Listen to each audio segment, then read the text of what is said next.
এটা আসলে অনেকগুলো বিষয় জড়িত। একটা হচ্ছে যে কর্মসংস্থানের একটা বিষয় আছে, আর একটা হচ্ছে যে এখানে এই ব্যাটারি রিক্সা যেটি আছে এটি আসলে নিরাপদ না।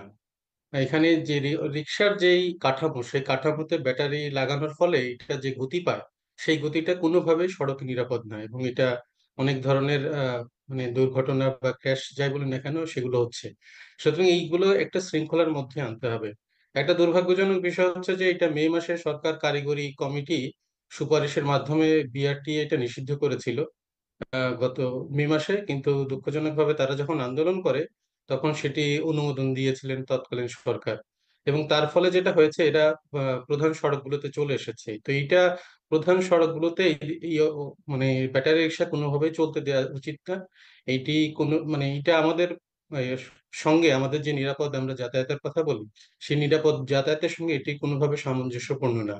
এর ফলে পথচারী যারা আছে, কিংবা যারা রাস্তায় চলাচল করে, কিংবা কিংবা যারা এই ব্যাটারি রিক্সাতে চলাচল চলাচল করে, তাদেরও কিন্তু দুর্ঘটনাটা বাড়ছে। এবং এটা নানাভাবে তাদের দুর্ঘটনা হচ্ছে। মৃত্যুটা হয়তো অন্য পরিবহনের তুলনায় কম হতে পারে, কিন্তু দুর্ঘটনা বা ঝুঁকি কিন্তু অনেক বেশি।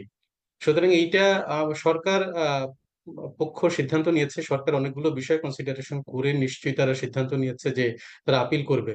এই আপিলকে আমি ইতিবাচক ভাবেই দেখতে চাই, কিন্তু একই সঙ্গে সরকারের কাছে প্রত্যাশা থাকবে যে তারা যেন এই বাহনকে কোনোভাবে প্রধান সড়কে, হাইওয়েতে, যেগুলো যেটা অলরেডি উচ্চ আদালতের নির্দেশনা আছে যে 3 চাকার বাহনগুলোকে মহাসড়কে চলতে দেওয়া যাবে না। তো সুতরাং সেইটাও কিন্তু সরকারকে বিবেচনায় রাখতে হবে। এটাকে নিয়ন্ত্রণের মাধ্যমে রাখতে হবে। কোন এখন যে ব্যাটারি রিক্সাগুলো চলছে, এটা কোনো নিয়ন্ত্রণের মধ্যে নেই। এটা কোনো প্রতিষ্ঠান, যেমন মোটরযান নিয়ন্ত্রণ করে Bangladesh road transport authority, BRTA. তো বিআরটিএ তো এই প্রতিষ্ঠান এই ব্যাটারি রিক্সাকে কোনোভাবে লাইসেন্স দেয় না, অনুমোদন দেয় না। সুতরাং এইগুলোকে একটা নিয়ন্ত্রণ কাঠামোর মাধ্যমে, একটা জনাব ব্যবস্থাপনার সুজন, মাধ্যমে অটোরিকশা বন্ধ করার পদক্ষেপ কেন নেওয়া হয়েছে? আপনি কিছুটা বলছিলেন যে নিরাপদ নয়, দুর্ঘটনার ঝুঁকি বেশি। সেক্ষেত্রে জানতে চাই, বন্ধ করতে কেন তাহলে পারছে না?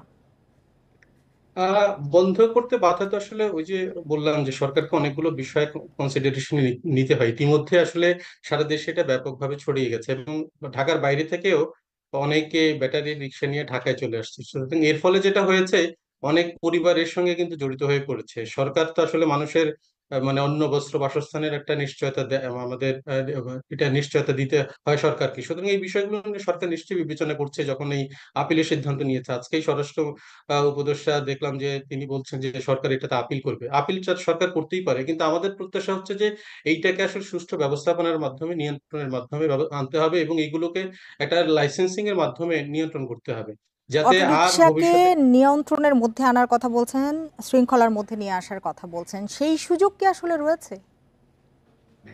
এই সুযোগ এখনো রয়েছে। আমার মনে হয় যে আমরা যখন আহ, ঢাকা শহরে যে সকল রিক্সা চলে, যেগুলো প্যাডেল চালিত রিক্সা, এই রিক্সা আসলে 90-এর পরে আর লাইসেন্স দেওয়া হয়নি। যে লাইসেন্স গুলো আছে সেগুলো পুরনো লাইসেন্স। তো ব্যাটারি চালিত রিক্সা তো কোনো লাইসেন্সের মধ্যেই নাই। এই আমার মনে হয় প্যাডেল চালিত ব্যাটারি চালিত রিক্সা যেগুলো আছে, এবং 3 চাকার অন্য যে সকল বাহন আছে গ্রামে গঞ্জে, এগুলো সবগুলোকে একটু নিয়ন্ত্রণের মাধ্যমে আমাদের আনতে হবে। আমরা সেই ব্যবস্থাপনায় যেতে হবে। আমরা পারবো না বলে এমন কোনো কিছু আসলে নাই। সবকিছু মানুষ চেষ্টা করলে, মানুষ ইচ্ছা করলে, এবং সরকার যদি আন্তরিক হয়, তাহলে সম্ভব নিয়ন্ত্রণ করা।